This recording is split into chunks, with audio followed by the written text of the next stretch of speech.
¿Arrancamos? Sí. Hay un lugar para mí. Matías, un poquito más de frente conmigo.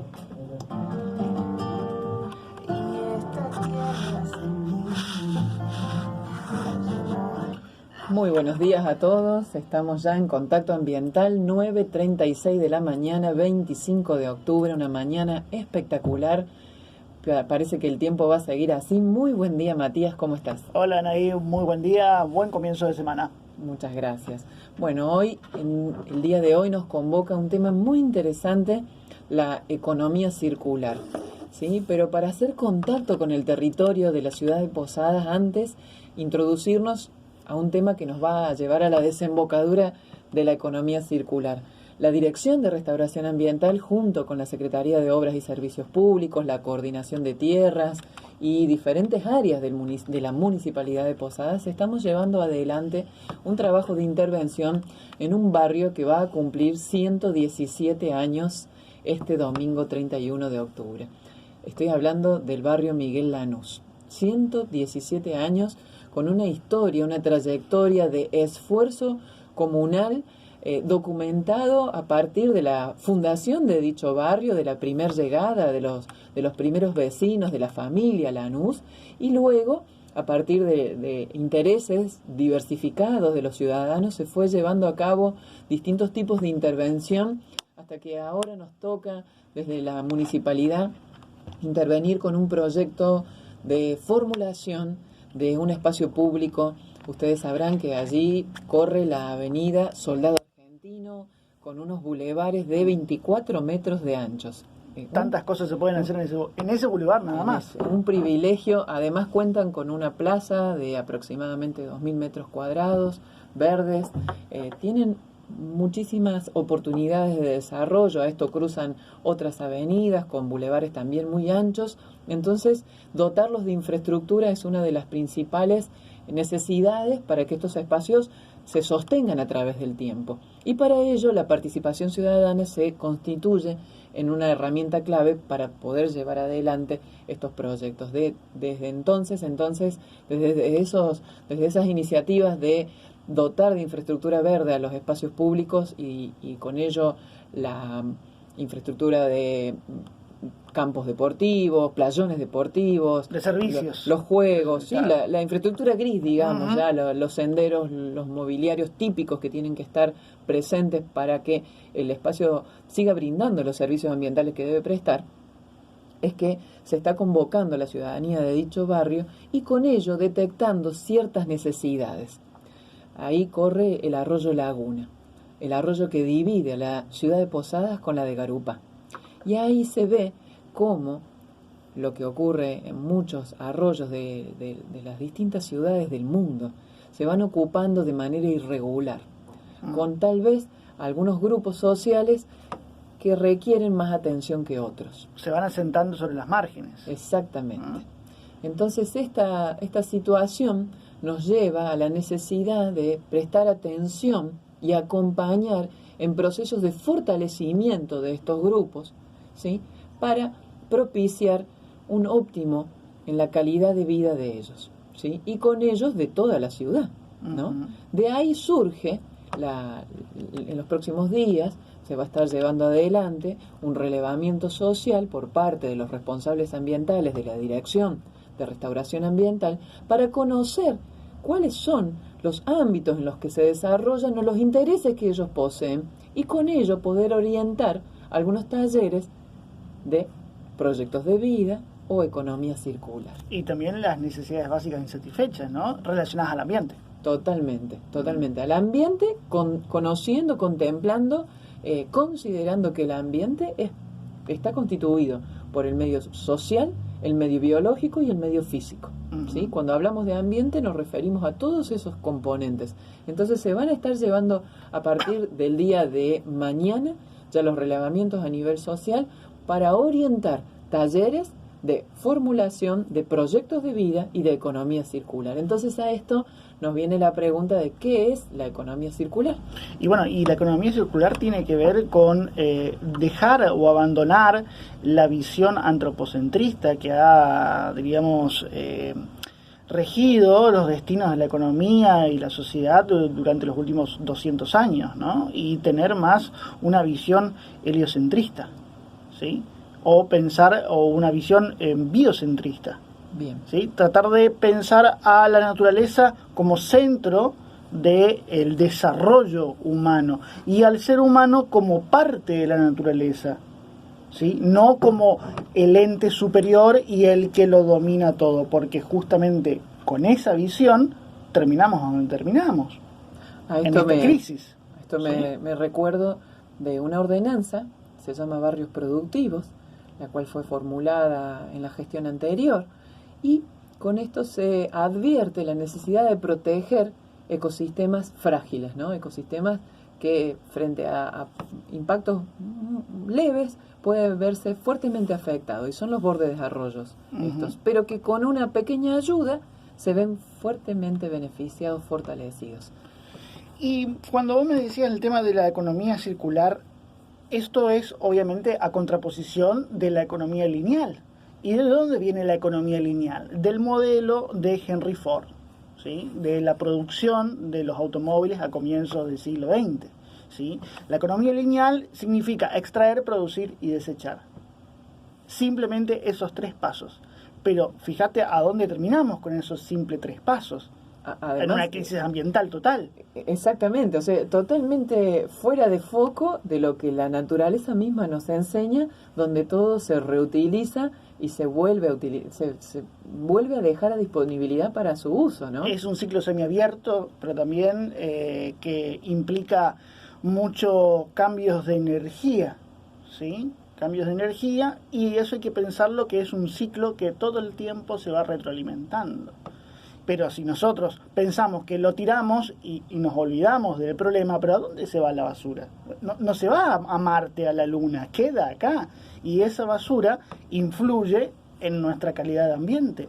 Ahora, la economía circular entonces es pensar totalmente de manera distinta. Es pensar un modelo de diseño, de producción y de consumo que haga posible que los recursos sigan generando valor para el ser humano, pero también para el ambiente. ¿Sí? Entonces, la economía circular y la sostenibilidad ambiental estarían concatenadas con un mismo objetivo, ¿no? En donde aquellos elementos que son la materia prima en un momento pueden volver a hacerlo después para otra actividad tal vez, o la misma bajo ciertos procesos de transformación, ¿no? Exactamente, porque hay que pensar que, a ver, los pilares de la economía circular, ¿cuáles serían? ¿O cuáles serían? Los materiales de la economía se reciclan a un alto valor continuo. Toda la energía tiene que estar obviamente basada en renovables. No podemos pensar a la economía circular con un nodo central en el petróleo y el carbón, como lo está haciendo China, por ejemplo, que todavía sigue explotando minas de carbón. El agua se extrae a un ritmo sostenible y la recuperación se maximiza. Bueno, estamos en ese proceso, digamos. No es fácil a veces extraer agua, sobre todo teniendo un río Paraná que por ahí es tan caudaloso, pero tenemos un déficit de lluvias y de precipitación de hace más de 2 años, ¿sí? La biodiversidad es estructuralmente apoyada y mejorada. Bueno, en esto está el gobierno de la provincia de Misiones pensando en recuperar, diríamos, todo el capital natural, y no solamente recuperar, sino monetizar. Sí, esa es una gran buena nueva que tiene la provincia. Otro de los pilares de la economía circular tiene que ver con la sociedad y la cultura humana, que no solamente se preservan, sino que se mejoran y se optimizan. ¿Y cómo se mejora la sociedad y la cultura? ¿Cómo se optimiza? Mediante la cultura, justamente, para la redundancia, pero sobre todo bajo el término de la educación. Y también tiene que ver con la educación circular, porque este modelo económico lineal también se trasladó a las otras esferas de la vida, la educación. Hace un tiempo ya no se está hablando de que los educadores no poseen el conocimiento, sino que solo lo orientan en aquel que recibe. Bueno, es la filosofía de Paulo Freire, ¿no?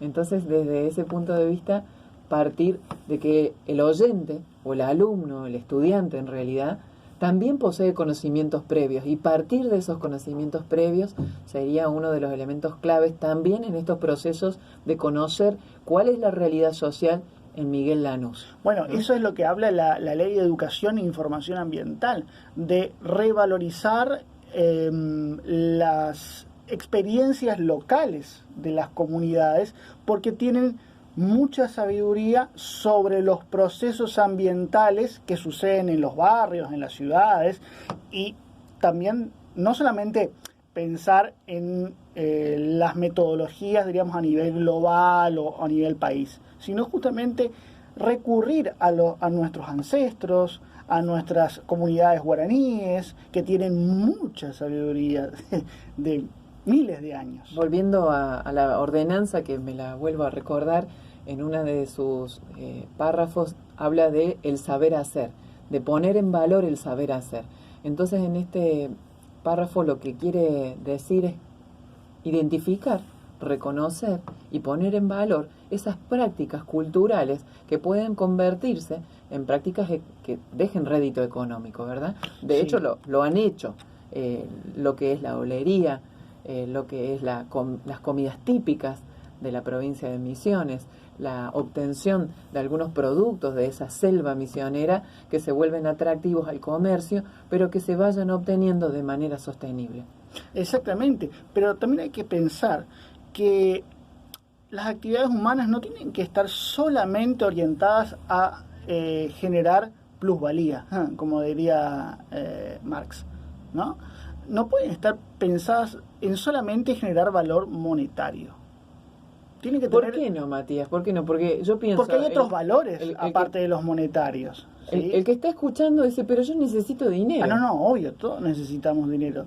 Pero... ¿Qué más necesitamos para ser felices? Esa es la otra cuestión importante, porque aquel que está feliz puede incurrir en actividades que lo hagan sentir mejor todavía. Sí, pero te desafío a poder respirar 2 minutos, por más que tengas $2 millones en tu bolsillo, con un ambiente totalmente degradado. Y eso no es nada comparado con respirar si aún ya te encontrás enfermo de antemano. Sí, pero ¿no? claro. O sea, me voy a enfermar seguro, me voy a enfermar de manera transitoria o permanente. Y a partir de ahí empezar a caminar con o sin dinero en el bolsillo, pero enfermo. Ejemplo simple, sos un productor chacarero, ¿viste?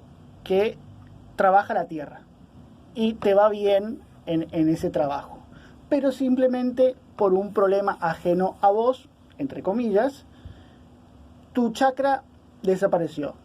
Déficit de lluvia, granizo o un aumento en las lluvias que hacen que tu chacra se inunde.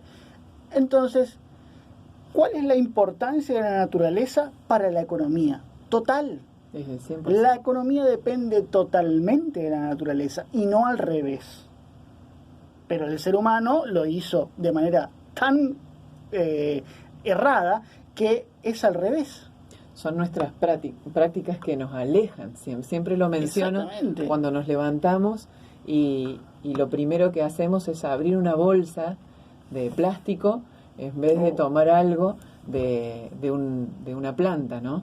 Bueno, yo siempre que cargo nafta en el auto, digo, ¿cuánto estamos degradando el ambiente con cada carga? ¿Qué estamos matando para llenar el tanque? Claro. ¿A quiénes estamos matando? ¿Qué se mató?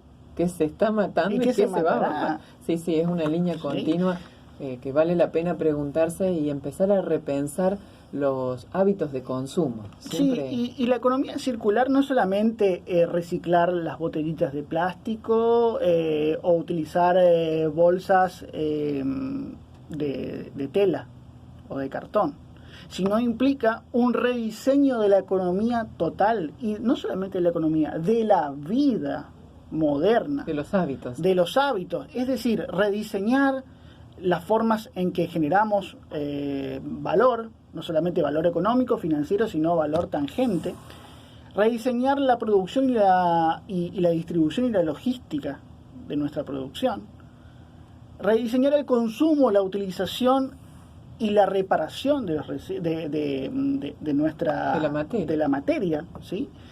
Pensar también en reciclar, reutilizar y rechazar, ¿sí? Sí, las famosas 3R y las 5R. Sí, 5, 6, Sí, hay en un como... momento leí como 12. Una R me gustó mucho, que era el repensar y reestructurar. Exactamente. Porque son R's que van puertas adentro. Hablábamos en un taller con la cátedra de antropología de la Universidad Nacional. Buen enfoque eso, las puertas adentro y las puertas afuera. ¿Qué hacemos? Puertas adentro y puertas afuera. Porque por ahí yo pienso, digo, ¿no? Greta Thunberg, que es una líder mundial, espectacular, pero ¿reciclará el agua en su casa, por ejemplo? ¿Qué hará? Supuestamente es vegana, ¿no? Pero yo creo que tenemos que ser responsables puertas afuera y responsables puertas adentro del ambiente.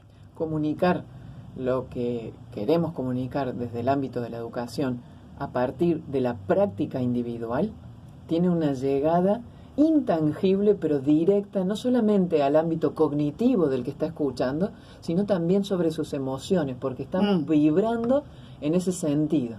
Energéticamente somos lo que decimos, y eso tiene otra llegada. Yo me imagino que sí debe y es otro reciclar enfoque, el agua. Es otro enfoque también, diríamos, hablar de la crisis ambiental, pero no desde el pesimismo, sino desde el optimismo. Por ahí es un enfoque distinto al que tiene Greta, que dice que no hay que tener esperanza, hay que tener miedo, porque el tiempo de la esperanza ya fue. Y es cierto, diríamos, porque ya no hay mucho tiempo para decir, bueno, de acá a 30 años va a mejorar el ambiente, ya no tenemos más tiempo. Y es un buen enfoque pensar en el miedo, porque el miedo hace dos cosas, o te paraliza o te moviliza. No hay mucha opción. La esperanza, bueno, te puede echar, ¿viste? Sí, a que estés 10, 20 años esperando a que venga el maná o los extraterrestres y mejoren el ambiente. Entonces, con el miedo podemos movilizarnos o quedarnos. Es una elección. Pasa por una elección. Vamos a un tema musical y luego cerramos economía circular, este tema apasionante, interesantísimo del día de hoy.